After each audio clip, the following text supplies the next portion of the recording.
நண்பர்கள் அனைவருக்கும் இனிய மாலை வணக்கம். இன்று விசுவாவசு வருடம் சித்திரை மாதம் 31ஆம் நாள் புதன்கிழமை.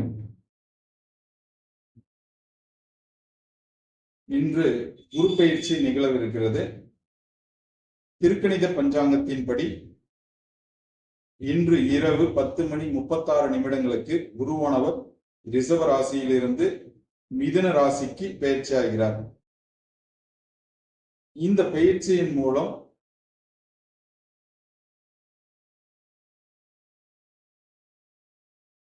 அதீத நன்மை பெறும் ராசிகள் குருவினுடைய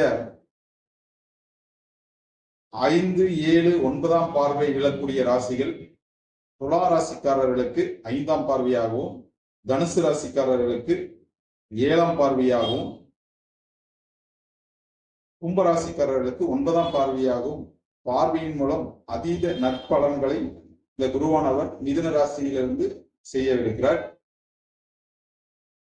அதற்கு அடுத்தபடியாக மேச ராசிக்கு இந்த பயிற்சியினால் மேச ராசிக்கு இப்ப இருக்கிற 2ஆம் இடத்தை விட்டு 3ஆம் இடம் சொல்லக்கூடிய தைரிய வீரிய ஸ்தானத்துக்கு செல்கிறார். இதனால் மேச ராசிக்காரர்களின் முயற்சிகள் பலிதமாகக்கூடியதாக இருக்கும். முயற்சி பண்ணா கண்டிப்பா வெற்றி கிடைக்கும். மேச ராசிக்காரர்களுக்கு குரு 3ஆம் இடத்தில் இருப்பதினால் தைரியமா ஒரு விஷயத்தை செய்யக்கூடிய ஒரு அமைப்பை குருவானவர் கொடுக்கிறார். 3ஆம் இடத்தில் குரு இருப்பதினால்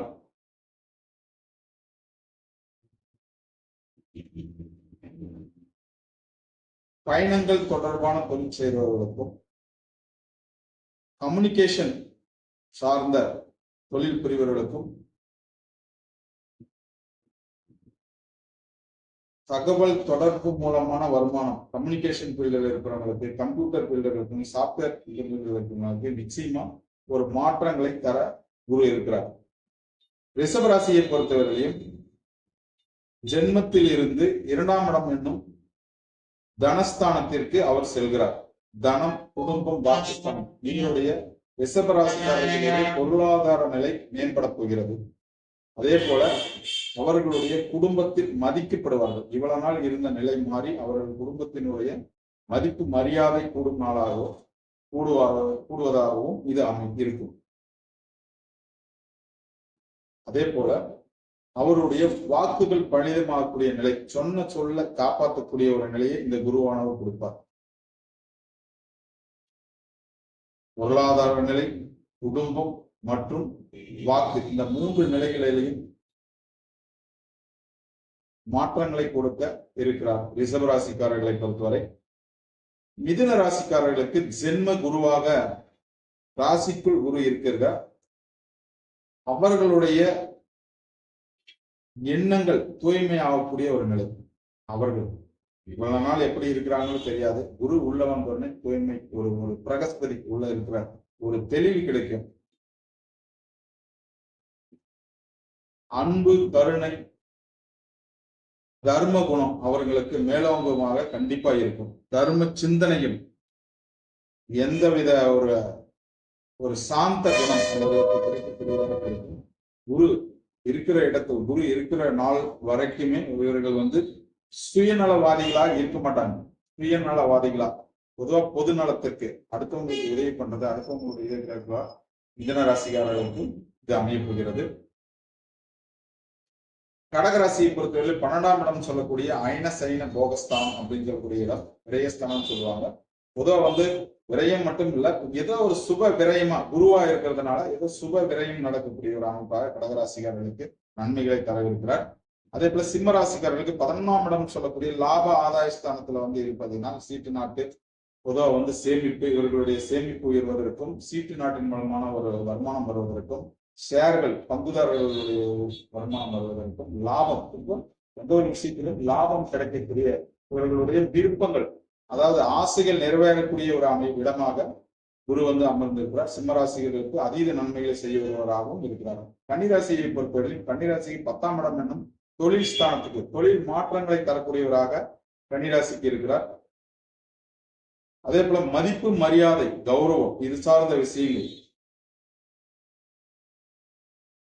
இது சார்ந்த விஷயங்கள் மூலம் அவருக்கு ஒரு நன்மையை தர இருக்கிறார். மதிப்பு, மரியாதை, கௌரவம், தொழில் மாற்றம். நிச்சயமா கன்னிராசிக்காரர்களுக்கு தொழில் மாற்றம் நடக்கக்கூடிய, தொழில் மூலம் வருமானம் கிடைக்கக்கூடிய ஒரு அமைப்பு.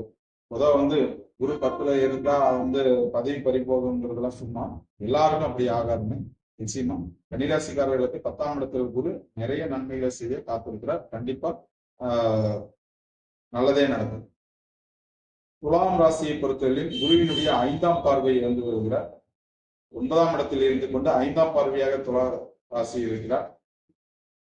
கமிஷன், கான்ட்ராக்ட் சார்ந்த விஷயங்கள் மூலமா இவர்களுக்கு நன்மைகள் கிடைக்கக்கூடிய, குழந்தைகள் மூலம் நன்மைகள் கிடைக்கக்கூடிய ஒரு அமைப்பு, காதல் நிறைவேறக்கூடிய ஒரு அமைப்பு, இதெல்லாம் துலா ராசிக்காரர்கள் கொடுக்கிறார். விருச்சிக ராசிக்காரர்களை பொறுத்தவரையிலையும் 8ஆம் இடத்தில் அஷ்டம குருவாக இருக்கிறார். அஷ்டம குருவாக இருந்து கொண்டு இவர்களுடைய ராசியின் 2ஆம் இடமாகிய தனுசு ராசியை பார்ப்பதனால் எதிர்பாராத பணவரவு விருச்சிக ராசிக்காரர்கள் நிச்சயமா கிடைக்கப் போகிறது என்பதில் எதிர்பாராத அதிர்ஷ்டம், எதிர்பாராத பண வரவு அப்படிங்கிற விஷயத்தை குரு இருக்கிறார். தனுசு ராசிக்காரர்களுக்கு சமசப்தம பார்வையாக 7ஆம் பார்வையாக எழுவதால் திருமணமாதவர்களுக்கு திருமணம் சார்ந்த விஷயங்கள்,